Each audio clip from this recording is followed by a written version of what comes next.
Well, good morning, everyone, and it's been a delight to be here with you. This is my first trip to Canada, so hey, this is great. But I have relations, and my wife's grandmother, I think, was born in Saskatchewan, if I remember that right, and just found out I have relations in Calgary as well, and he actually came to visit with us today, which is great. Cousin of my mother-in-law. So anyways, fun connections here, and it's just been great to be with you. My task is to talk about feminism and the church. And it's so, somebody mentioned throwing stones. And so it's like, but as soon as as a pastor, you start to think through the topic, you get hit with all of the stones first. It's like, I pastored for many years, and if I look back on my ministry, there's plenty of times where I was dipping into this kind of stuff. Feminism isn't something that's entirely out there. Now, I wasn't ever pink hairing it, and carrying a sign and protesting, saying we want justice, when do we want it now? But there were plenty of ways where my own ministry, things I was doing, were influenced by the winds of feminism, by the ideology that is undergirding all of it.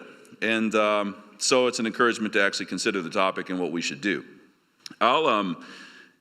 I'll give you my outline at the outset here. I'm going to talk about 4 headings. First, the feminist rot surrounding the church. Second, feminism in the church. Third, 4 building blocks for church reform amid feminism. And then fourth, practical instruction for church ladies, which is always a good thing. So I want to highlight again the waves of feminism that were talked about yesterday. I'm not going to recap everything, but I do want to talk a little bit about them. The first thing I want to say is it's very interesting to me that people think that when you talk about feminism, you're talking bad about ladies. Just think about it for a minute. So it's Becca Merkel's quote yesterday, which Chris talked about, was fitting. Women really have burned things down, okay? But what do you, Christians, most of you, probably believe about male headship in the home? You believe that the husband is head of his wife? So the simple question is why did you let your women do that? Why would that ever be? Why would it ever be you're picking on women? It's feminism is not a woman thing. As someone mentioned, your own prime minister here talks about being a feminist all the time, and he is. And so feminism is not a woman thing. It's a cultural reality. It's certain ideologies that have manifested themselves. And we talk about what they are. It's really individualism, autonomy, and the pursuit of my endless telos, the pursuit of my, whatever it is I want to be. It's basically what Disney said, just believe in your heart and everything will be great. And we all decided to believe that nonsense, and here we are in the trouble we're in. But men wanted to believe it just as much as women did. Men didn't like their own limitations. Men didn't like the duties that they were assigned by God. And so, we made a deal, we'll kind of lift you up and put you on a platform and then let you go and try to pursue whatever your endless potential is. And matter of fact, I'd like to do the same kind of thing. So it's not a woman problem. As was mentioned, I would talk about 3 waves, 4 waves, trying to get an idea of what's going on. This first wave was the 19th century with women getting the right to vote, and Elizabeth Cady Stanton was mentioned last night. And I think it's just interesting to quote something she wrote to show you how the first wave of feminism, which you think about women's suffrage, women getting the right to vote. I'll go ahead and say it here. This will probably get me kicked out of Canada, I'm definitely sure. I think the household vote would be better. That would be the head of the household voting. Okay? So did I say something illegal? Okay, great. Great. And I would just like to point out that, if we were to track back a century, no one here, you might have beef with what I just said, but if we went back 100 years and we were the same people, none of us would have beef. This would be normal. This is what we would expect and anticipate. And I can talk about particularly why I think that is the case, hopefully in my next talk on church and the state. But nevertheless, we think the first wave was often okay because it was about women's suffrage. But Elizabeth Cady Stanton was a key leader, and this is what she wrote. The whole foundation of the Christian religion rests on the woman's temptation and the man's fall. Hence the necessity of a redeemer and a plan of salvation. Woman's degradation and subordination were made a necessity. If, however, we accept the Darwinian theory, that the race has been a gradual growth from the lower to a higher form of life. Nice euphemism there. A lower form of life. It's called you came from apes, right? a lower to a higher form of life. And that the story of the fall is a myth, we can exonerate the snake, emancipate the woman, and reconstruct a more rational religion. I mean, first of all, who wants to exonerate the snake? That's a weird thing to say. Okay, let's not do that.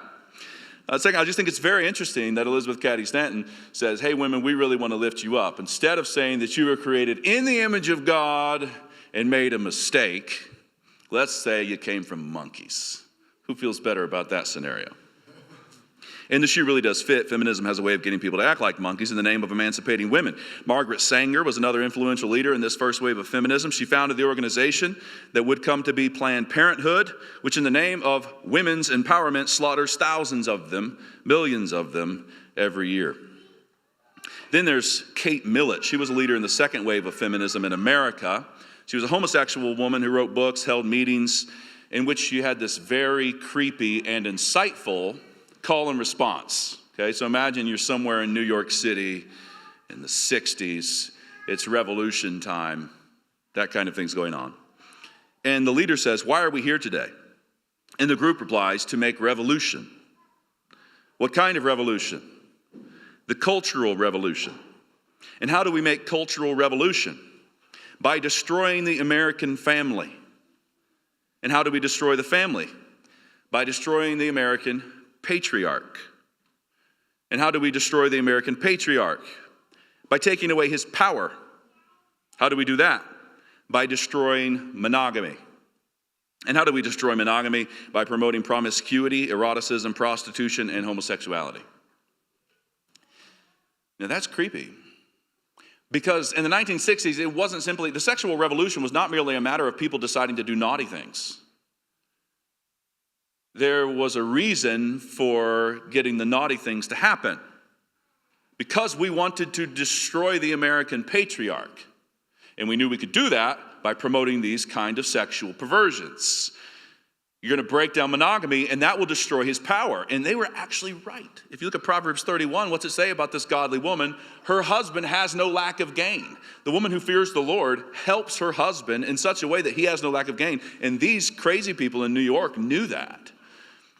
And so we want to break that monogamy so that we can fragment the American family. I'm sure the Canadian family, same thing. We want to fragment it into 1,000 pieces so that we can usher in the revolution that we want, the society that we want. Because you can't do that when you have families. You can't do that when you have blocky units. They operate like these units that are hard to push around. But if you can fragment them and individualize every person and have a rampant, crazy individualism, then you can start pushing people around and manipulating them. And that's just what they did.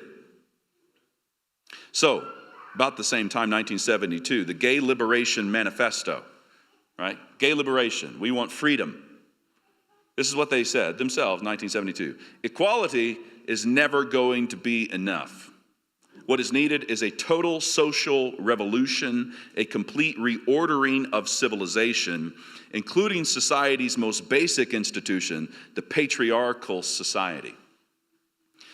So the Gay Liberation Manifesto people didn't just want to be considered equals.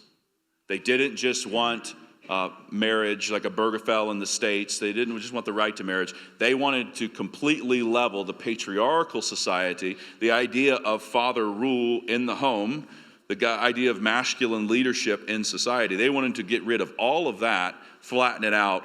That was their agenda all the way back in the 70s. And then you see it kind of come to full flower in 2017. Call this the third wave feminism, maybe the fourth wave. There was an African woman named Chimamanda Adichie who wrote a book called A Feminist Manifesto and 15 Suggestions. And she was writing to a friend to instruct her daughter in how to be a feminist. The daughter's name is Chizalum. And she says, tell Chizalum that women actually don't need to be championed and revered. They just need to be treated as equal human beings. There's a patronizing undertone to the idea of women needing to be championed and revered because they are women. It makes me think of chivalry, and the premise of chivalry is female weakness. So, don't open a door for a lady guy. You do that, you might be in trouble. You're patronizing them by opening the door for them. She says, teach her that the idea of gender roles is absolute nonsense. Do not ever tell her that she should do or not do something because she's a girl. Because you're a girl is never a reason for anything, ever. Never ever link Chizalum's appearance with morality. Never tell her that short skirt is immoral. And at the end of the day, she says, your first premise is this: can you reverse X and get the same result? There's X and Y. If men are X and women are Y, can you reverse X and Y and get the same result? So whatever the male can do, the female must do. And of course, in the church, we think pulpit. That's why they go for the pulpit. So women were in pulpits before they were in cockpits. And that's an essential play. Because if there is anywhere that a man can stand and anything a man can do that a woman can't do, then you have transgressed this feminist ideology, which I think is just, we shouldn't be afraid of feminism. Like, we really shouldn't. It's very silly if the Christian church is afraid of feminism or women in the pulpit, right? It's like, it's really not going to be a long-term problem. It's like going and watching the WNBA. Okay? Nobody likes to do that. No, they don't. My wife was quite an athlete. She played college basketball. I mean, she was really good. And it was great to discover how good she was by the other girls telling me in college, your wife is amazing. She can lay up with the right hand and the left. And my wife hated watching women's basketball. She's like, it's boring.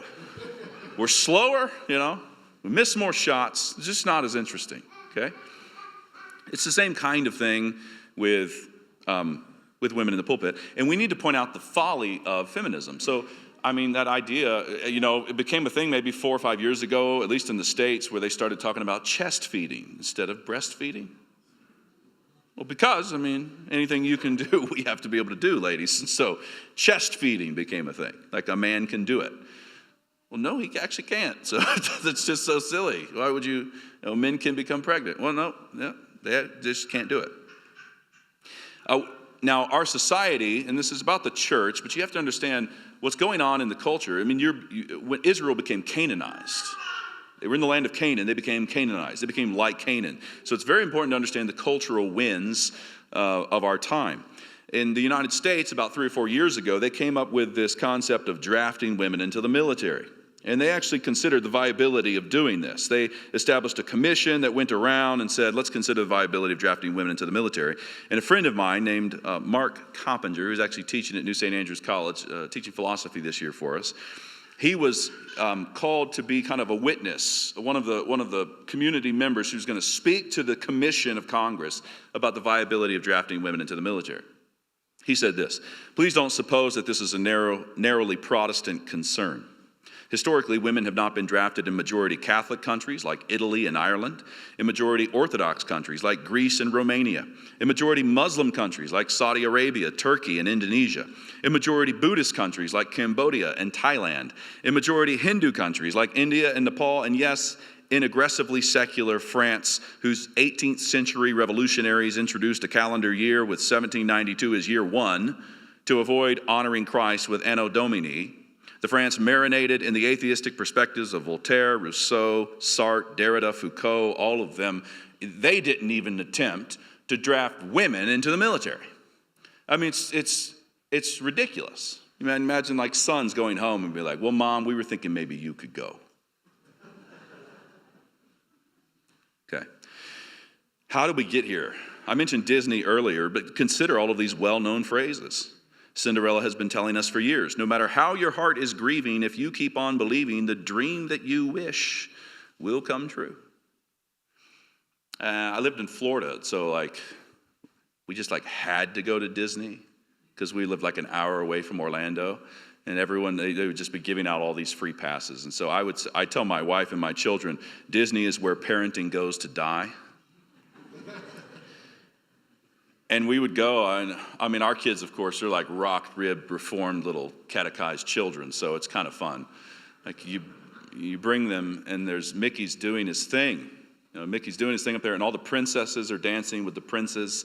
And Mickey comes out, and he wants Tinkerbell to fly down this amazing, it's actually pretty cool, zip line, Tinkerbell, long way.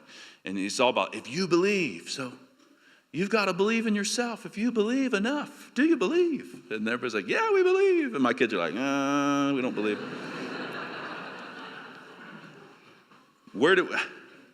We instilled this idea.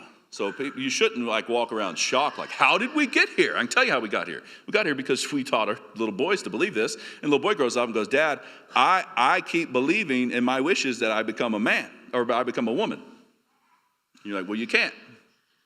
Yeah, but you told me. You showed me a lot of shows that said if I keep believing, the dream that I wish will come true. Well, it manifestly can't come true. So, on all of these fronts, this is the problem that we currently face.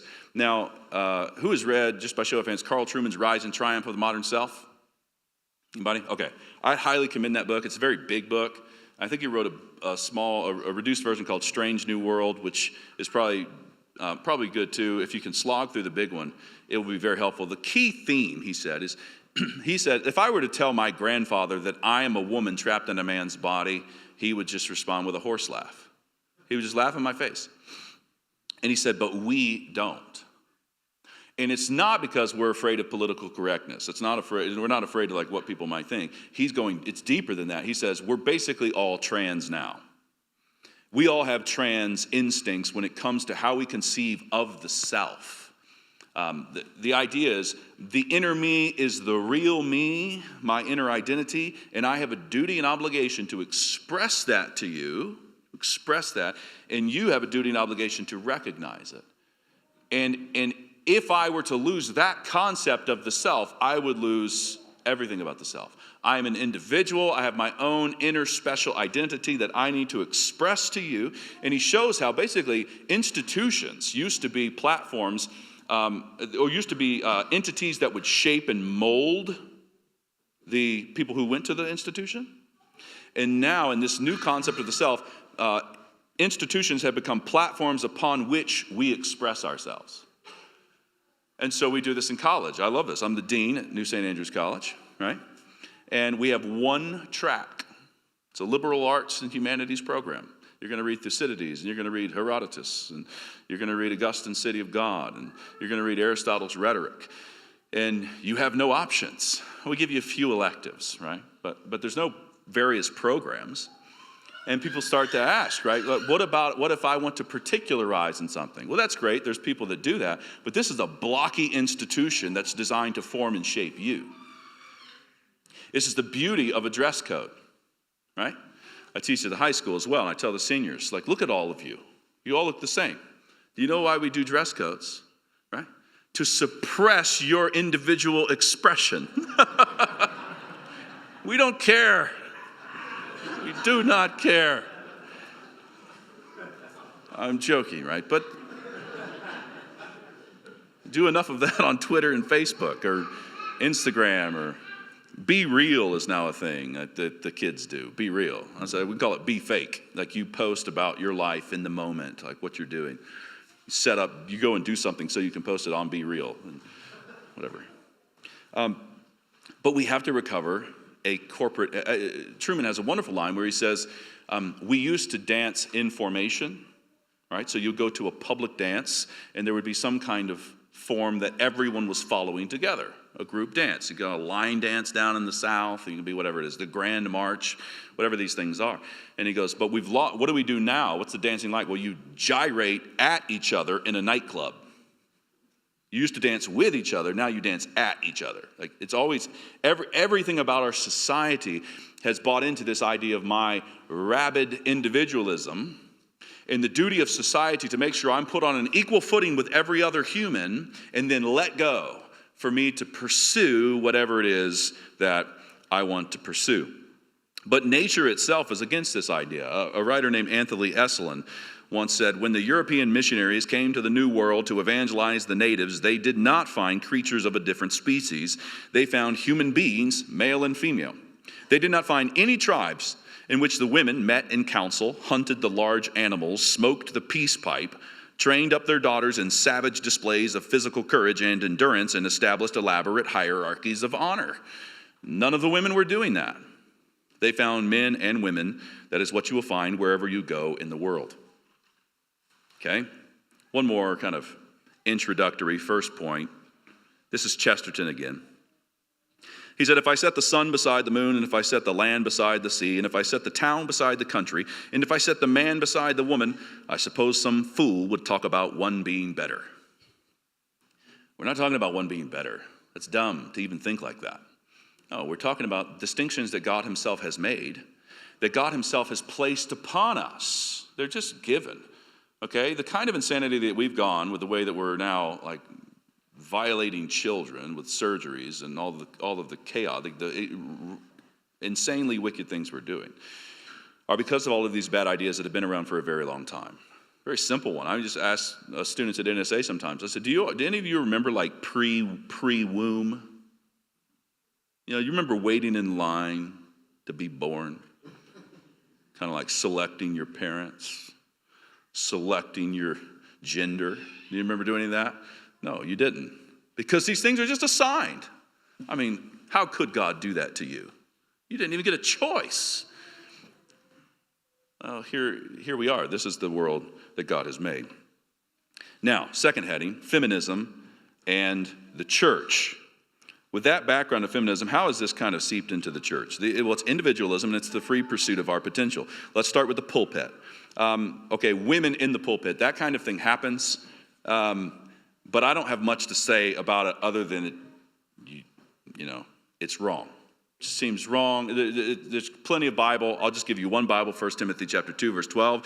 It says, but I suffer not a woman to teach, nor to usurp authority over the man, but to be in silence. And then he grounds that in what happened, for Adam was first formed, then Eve. So he's actually pointing back to a creational reality. Adam was formed first, then Eve. And Adam was not deceived, but the woman being deceived was in the transgression. He grounds the fact of women not teaching or exercising authority, which is what happens in the pulpit in preaching, in what happened in the fall. So there you have it. And I would just kind of riff off what Pastor Toby said yesterday. Our big problem is we don't want to obey.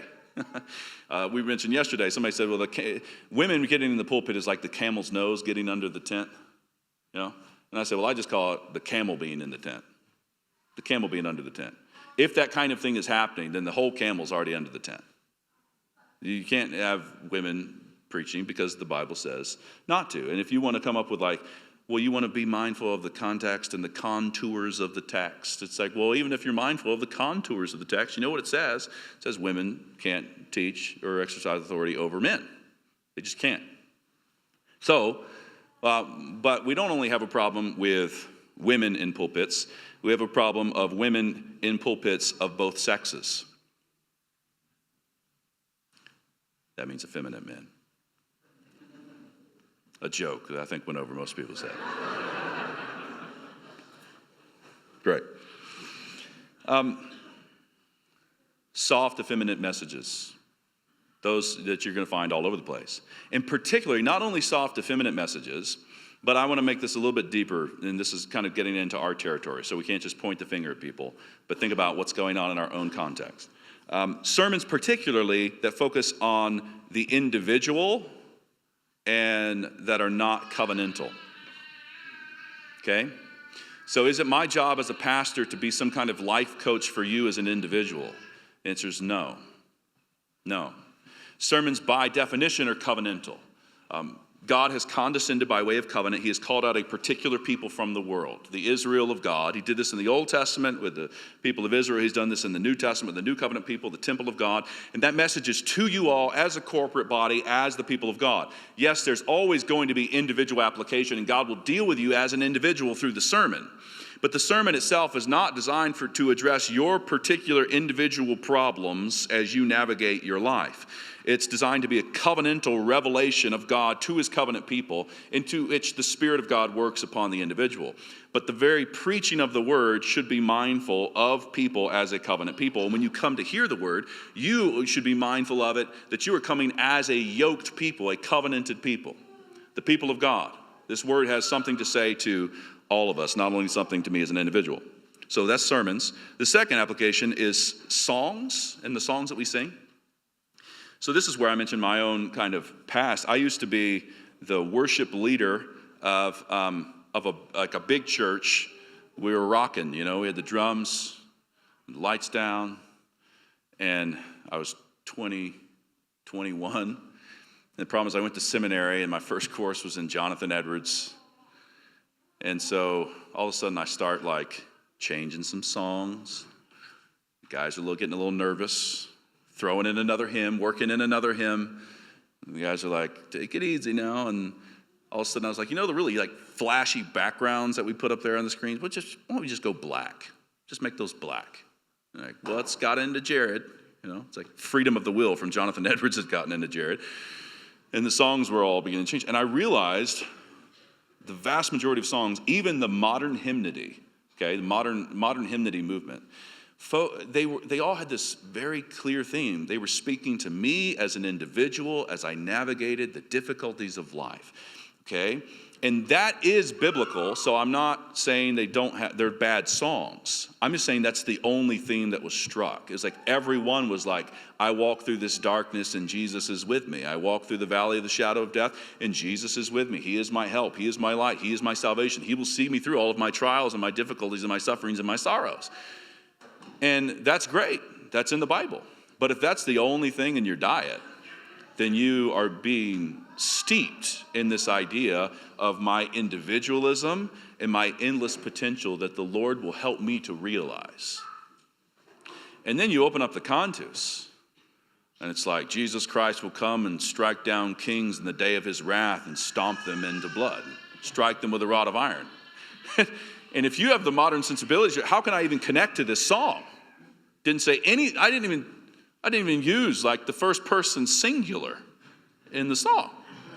I didn't do that. So the songs need to be covenantal, not individual. Again, covenant deals with God condescending to redeem a particular people, a covenanted people. And he says, I am your God and you are my people. And the songs and the psalms are going to be the key to pull us out of this rabid individualism. A third application in this church, so we talked about the pulpit, we talked about songs, we can talk about church structure. Church structure as individual and not covenantal. And so I want to find a way to hedge my admonition here to church structures that are highly independent. So you can have like, down in the South at least, you have like independent Baptist churches. Like they actually call themselves independent Baptist churches, which is really funny because if you're Baptist, you're already independent. So like the guys that were just Baptists always looked at the independents and they're like, man, those guys, wow. Independent Baptist churches, right? And no one can tell us what to do. We are on our own, and you become secluded from other saints. You really do, and you end up having like a weird little pope over top of your church of 30 people. It's like this weird, there's no web of connection to the body of Christ or to the visible church. The visible church is made up of all of those baptized Christians all throughout the world. And you should love them.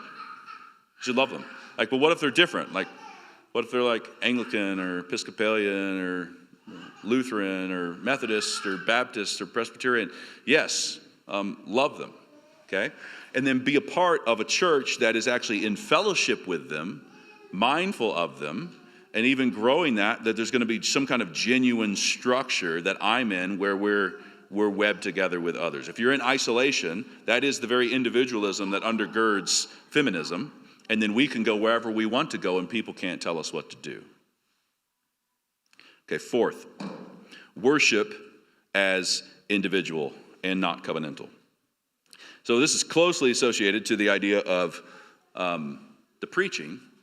But how do you think about going to the Lord's house on Sunday? Do you go there merely as an individual to get your tank filled? Like I'm running low, and a church that kind of turns the lights down and sings the songs with your eyes closed, that kind of thing. What am I here to do? Well, I am here to be kind of personally recharged or to personally offer some kind of sacrifice to the Lord. But that's not sufficient. Yes, you are an individual, but you've come as a group of people. You've come, as the Lord's table says, when Paul's talking to the people at the Lord's Supper, he's saying, you are one bread. You are one bread. Okay? It's the way we break one bread. There's one Christ for one bread. These are my people. And you start to think of them as your people. They're my covenant brothers. You say, well, what if I don't like some of them? Yeah, well, welcome to what it means to be in genuine community. But you see, that's not even a community that you've chosen. So as much as you haven't chosen your sex or your parents or your height or your eye color, you haven't chosen the body of Christ to which you have been yoked by covenant. They're just there. You say, well, I didn't baptize him, so I don't have to love him. No, I have somebody else baptize him, right? God did. Christ instituted it, and there he is with you. Worship with him, love him, and say, this is my covenant brother. He has been given to me. Okay? So as much as men should love being men because God made them men, women should love being women because God made them women, and you should love the saints because God made them saints. And he said, worship together, meet together, and praise the Lord. Okay, now that's second heading. I want to talk about this third heading, 4 building blocks for church reform amid feminism. We see the feminism that's been surrounding the church, and we see various ways it's been impacting the church. And we could go on about many other ways. I just gave you a sampling. How are we actually going to fix things? It's going to start by Christians understanding what manhood and womanhood are. What does it mean to be male? What does it mean to be female? And I wonder how you'd answer that question if I just asked you now. If I asked some of you ladies, what does it mean to be a woman? Or men? What is the heart of manhood? Okay, I want to give you 4, call them hallmarks, or 4 building blocks. And each block's going to say something about the man and something about the woman.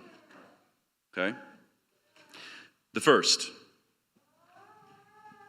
building block is men's strength and women's beauty. It is a hallmark of manhood that men are strong, and they are stronger than women in general. And it's a hallmark of women that they are beautiful, and they are more beautiful than men in general. Now, I have said, hopefully that wouldn't get me kicked out of your country. These things that I'm going to say, every one of these building blocks you could identify by general revelation, by just creation, and you can identify with Scripture. So I'll point to each one, okay? We'll start with general revelation, strength and beauty. Now, these are not watertight categories. If anyone's deducing from what I'm saying that I said women aren't strong, well, that would be dumb. You would miss the idea. I said men in general are stronger than women. These are things that we simply know. And if you went and got a woman in her prime that was really fit and her dad taught her Brazilian jiu-jitsu or something, and you got a 90-year-old man, of course she could beat him up. That doesn't disprove anything that I'm saying, okay?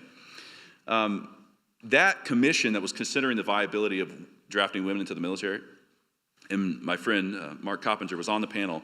Next to him, also on this panel, was a lady Marine.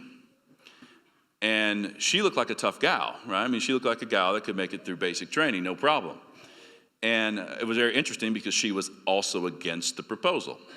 So she's not speaking in favor of drafting women into the military. She's looking at all of these people from Congress and she's saying, she says, look, this is a bad idea. We've run all the stats.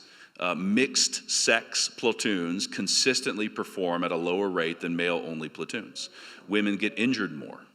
When they get injured more, it takes them longer to recover when they are injured. This is just a bad idea all around. We shouldn't do it. She gets done.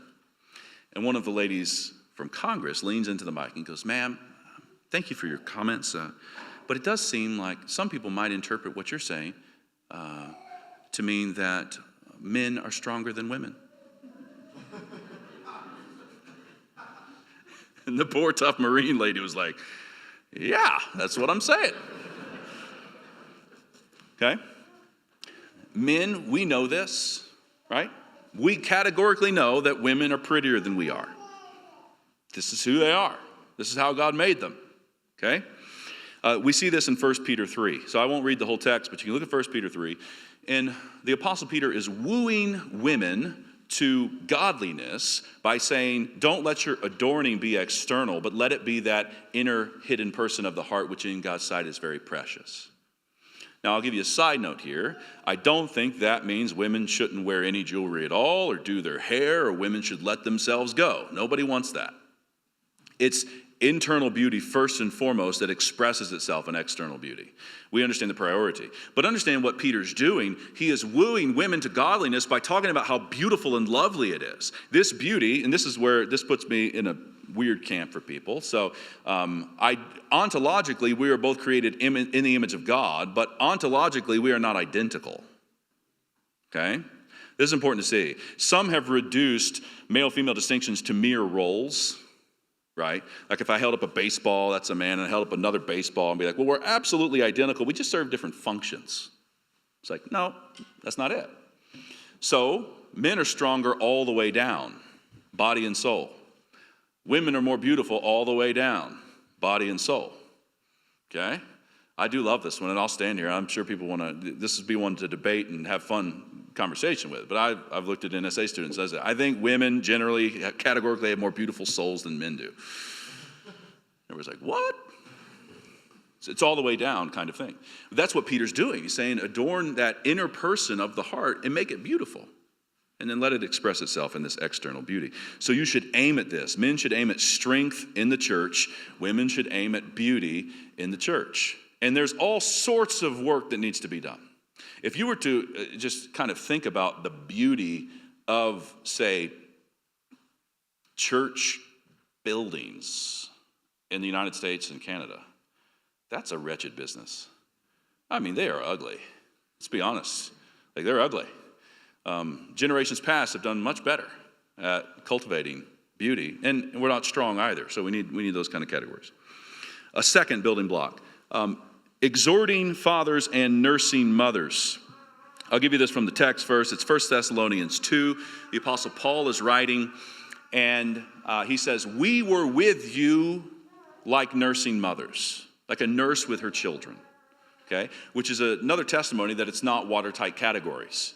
Paul said he could adopt that kind of posture with them. But that posture was a hallmark, the nursing mother. And then he goes on in 1 Thessalonians 2 and says, we exhorted you like fathers. Now, this is basic in creation. We have 7 children. We have 4 boys. If one of my boys tries a backflip off the top of the playground and busts his knee wide open, mom's going to know where the first aid kit is. She's going to be first on the Band-Aids. Not watertight categories, because if mom's not there, I could probably find the Band-Aids. Okay? Could probably find the Neosporin if my older children help me to know where it is. But this is in her sweet spot.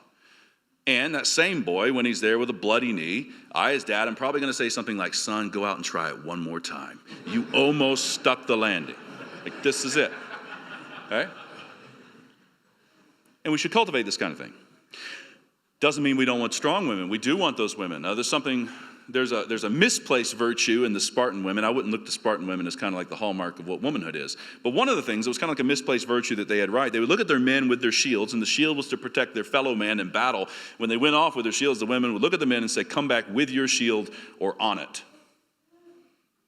Like, yeah, I'm from the South. Like, that's a good country gal right there. She understands. Husband has to go work on the oil rig for a little bit, and everything will be okay. She'll be able to handle it. You want to have that kind of thing going too. Third is men as leader and women as helper. Men as leader, women as helper. Key text for this is Genesis 2. We see it in that man is made first. The actual text says, it's not good for man to be alone. Let us make a helper suitable to him. So the woman is clearly a helper. The man is actually given the prohibition of the tree. The woman's not even created before that happens. Man is made out from the dust of the ground. Woman is made from his body. Man names all of the animals. Man names his wife. We clearly see him as leader, and we clearly see woman as helper. And this one is the one that kind of people get all sideways about. I've asked people before, do you think it's a sign of America's rampant misogyny that every single president of the United States has been a man? The answer is, of course not. It's just men doing what they should do. And Jordan Peterson, I love how Jordan Peterson always gets himself in trouble with the left because he just has eyes in his head. So he was meeting once with this female host who was very displeased with him.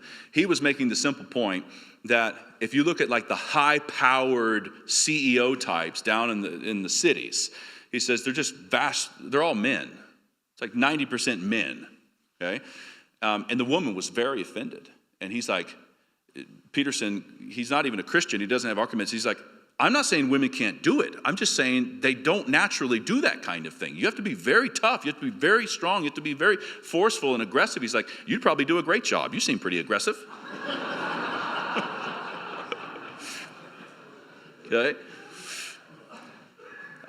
There's different constitutions, right? And if you find yourself as a man who you're kind of a helper type and maybe you're not alpha male, that's fine. But you do need to know that leadership is something you're called to, and you have to lean into it. And if you're a woman and you're like a Joan of Arc type, and you know that your inclination is to be like, everything here is wrong, I need to fix this. And I want to lean into it. That's fine. That's not a bad thing. And my goodness, it doesn't mean like, I must have been misassigned as a gender when I was a kid. Maybe I'll become a man. None of that. But know that God will bless that as you lean into it as a woman, and helper is this hallmark of womanhood that you need to lean into and to cultivate. That fourth building block is the glory of God and the glory of man. Men as the glory of God, and women as the glory of man. Of course, this is language directly from 1 Corinthians 11. And I think it's the kind of language that is beautiful, wonderful, and highly offensive to many. Nevertheless, we don't have words to express what arises in us when we consider the wonder of God's design. God made Adam out of the dust and then took his rib to form the lovely creature, woman. Adam says, this is bone of my bone and flesh of my flesh. There is sameness. Do you hear that? Bone and bone, flesh and flesh. Sameness. Yet there are two sets of bones. There's not one flesh, but two. So a distinction. Added to the beauty, we see Eve as bone of Adam's bone, an extension of him, not the other way around. And yet God adds to this symphony, saying that in marriage the two shall come back together and become one flesh. We can only cover our mouths and wonder when Paul says, man was not made from woman, but woman from man. Neither was man created for woman, but woman for man. Nevertheless, in the Lord, woman is not independent of man, nor man of woman. For as woman was made from man, so man is now born of woman, and all things are from God. And I say, how are you going to listen to that masterpiece and try to critique it? Well, first, it's the Bible. Second, it's beautiful. It's lovely. It's like a piece from Bach. And you, who've listened to like 3 Spotify songs trying to correct Bach, this is beautiful, lovely. Man from the dust of the earth, woman from the rib of man. Woman not for man, or man not for woman, but woman for man. Man not from woman, but woman from man, and yet not independent, because now in the Lord, man comes from woman. It's glorious. It's lovely. And he clearly says, man is the glory of God and woman is the glory of man. Now that means that woman is the crown of God. She's the glory of God. In Moscow, it was spring. There was this lovely tree, and as a Floridian, we don't have spring. I grew up in Florida, so I discovered spring for the first time 3 years ago. Wow, this is amazing. And there's this tree that shoots forth its bud and then a flower, this beautiful pink flower, And I broke the branch off and handed it to my daughter, and I pointed to the branch and I was like, that's the glory of God. And that flower is the glory of God. Right? Beautiful, lovely. No one pays attention to the branch. It's meant there to be strong, be steady, hold your ground, and die when you're done. It's just your job. Everyone's supposed to look at her. Everyone's supposed to pay attention to her, right? This is the way it is. In Moscow, there's a healthy, once you get a lot of people pulling in the same direction, it gets healthy. And it's striking how in the church, people will visit, and they'll be shocked. The men are boring, dull, work hard.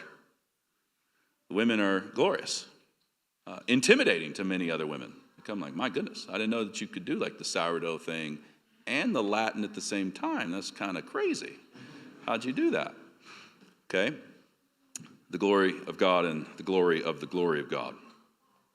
I'll finish here with just some very quick practical instruction for church ladies. And I want to do this as, since this is about feminism in the church, there's a practical lesson here. I don't make it my practice to listen to evangelical lady podcasts, okay? But somebody sent me one once. This is probably like 5 or 6 years ago. And it was very fun. They said, you have to listen just to the introduction of this. And the two ladies were like putting their toe in the water of like Proverbs 31. And they were like so afraid. It was like scary stuff, you know. And it was very interesting to me. They prepped everything. They said, we're going to talk about the woman that fears the Lord today in the podcast, you know. But we want you to know that there's nothing prescriptive here for you ladies. It's just descriptive. It's just describing what a woman who fears the Lord might possibly look like in certain contexts and under certain situations. And I was like, this is so crazy. Like, that's not true.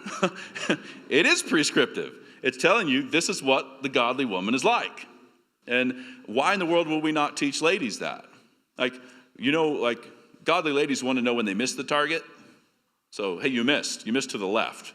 And like they know you're forgiven through Christ. You're not going to hell. You're justified. You're loved by God. You're a child of God. And you missed to the left.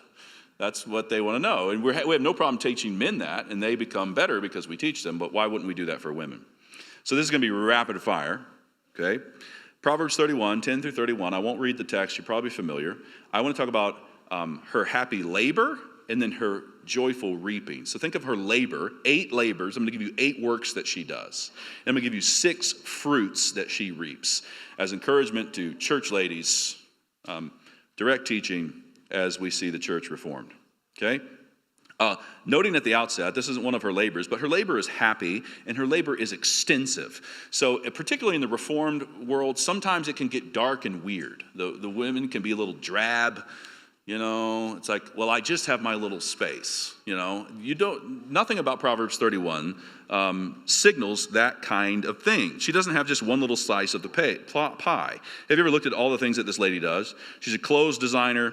She's a chef. She's the manager in the human resources department. She's a philanthropist. She's into real estate. She's into agriculture. She's into textile designs. She's in sales. She's in market analysis. She knows what the merchants are up to. She's an educator. She's a student of knowledge. Her work is expansive. She covers like everything. Okay? And she does her work happily. First thing she does is she helps her husband.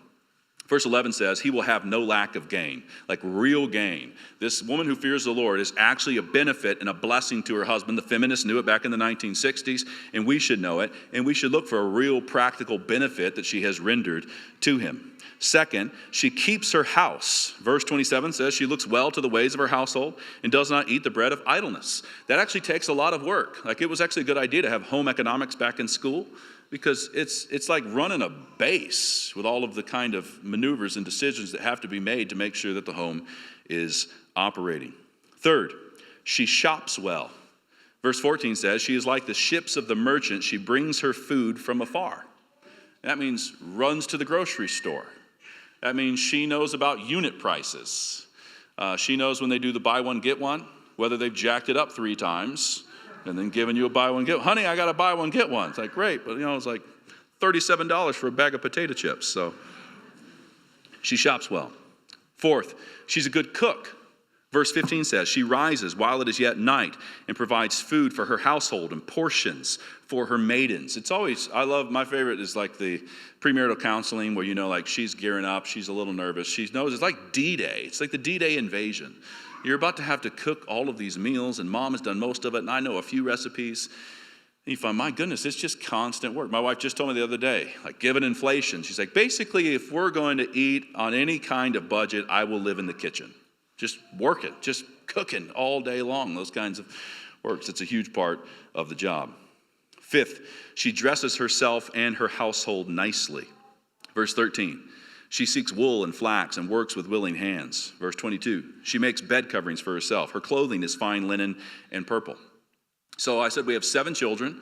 You imagine us starting what our house is like a couple weeks before school starts. I should actually say a month before school starts. A month before school starts, my wife starts saying, okay, so we're going to need some school uniforms and some shoes. I think we spent $115 on colored pencils. I was like, wow. And she's like, they're the cheapest options, babe. I got the cheapest ones. It's like, great. So if I spent $115, you want to know what I spent on tennis shoes for 7 kids? That's it's a huge responsibility. Do you know how to shop well as that family continues to grow? 6, she's a theologically educated teacher. Verse 26 says she opens her mouth with wisdom and the teaching of kindness is on her tongue. The idea that women shouldn't be educated is foolish. We're delighted to have women studying at New St. Andrews College, and we know we are educating them as they're going to educate their children and their grandchildren. 7, she nurtures the poor. Verse 20, she opens her hand to the poor and reaches out her hands to the needy. Now the work that she's doing in the home is overflowing to the community. 8, with the fruit of her hands, she nurtures the world at a profit to her household. And this is one of my favorite, verse 16. She considers a field and she buys it. With the fruit of her hands, she plants a vineyard. So every guy's like, I want a Proverbs 31 woman, right? And what happens when you come home from work one day and she's like, well, dear, guess what I did today? Got 20 acres just outside of town. Really? Okay. All right, what does she reap by way of fruit? First, she reaps the life of great value. Verse 10 says, an excellent wife who can find? She's far more precious than jewels. Her life really matters. She knows it. Her family knows it. Second, she reaps the trust of her husband. Verse 11 says, the heart of her husband trusts in her. And she gets it. She knows it because she knows what she's doing. Like the proof's in the pudding. It's not weird Disney romantic, wow, he's really attracted to me. And as you grow older, right, the beauty of youth begins to fade and it takes on a new beauty, but you know it's not what it used to be when you were 20 and 30 or whatever. And if it's all about that, then all of a sudden all these insecurities start to begin to grow.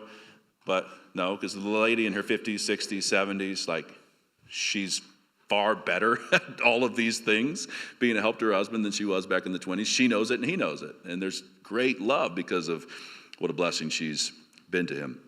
Third, she reaps true strength. Verse 17, she dresses herself with strength and makes her arms strong. Christian women are strong. They're going to have to be strong, particularly given our times. Fourth, she reaps fearlessness. Verse 21 says, she's not afraid of snow for her household, for all her household are clothed in scarlet. This is not a fretful woman. Fifth, she reaps a joyful gaze to the future. Verse 25 says, strength and dignity are her clothing, and she laughs at the time to come. I love that verse, particularly here in Canada. I mean, people are talking about the doom and the gloom and the COVID stuff. Like, you need to laugh at the future play of your government to mask your face again. You just need to laugh. Have a big bonfire and burn them and put it on Facebook and smile. We're talking about liberated women, real free, we don't care. This is what we're going to do. Sixth, she reaps the praise of her family and others. Verse 28 says, her children rise up and call her blessed, her husband also, and he praises her. Of course, women in the church, this is the goal. This is what you're shooting at. And no one hits it perfect, so don't be intimidated, but fire away. Forgiven, cleansed by the blood of Christ, pull the arrow back and shoot, and then shoot again. And then shoot again. And remember, you make 0 shots that you never take. So when our kids shoot up air balls, we're like, good, keep fire away, fire. Pull the trigger more often, and trust that the Lord will bless you in so doing. Let's pray. Father, we thank you for your kindness to your church. And we thank you for how you've blessed your church, even in the midst of chaotic times, and we ask that you would restore her, that we'd be a bright light in the midst of a fragmented, individualized, crazy feminist culture. In Jesus' name, amen.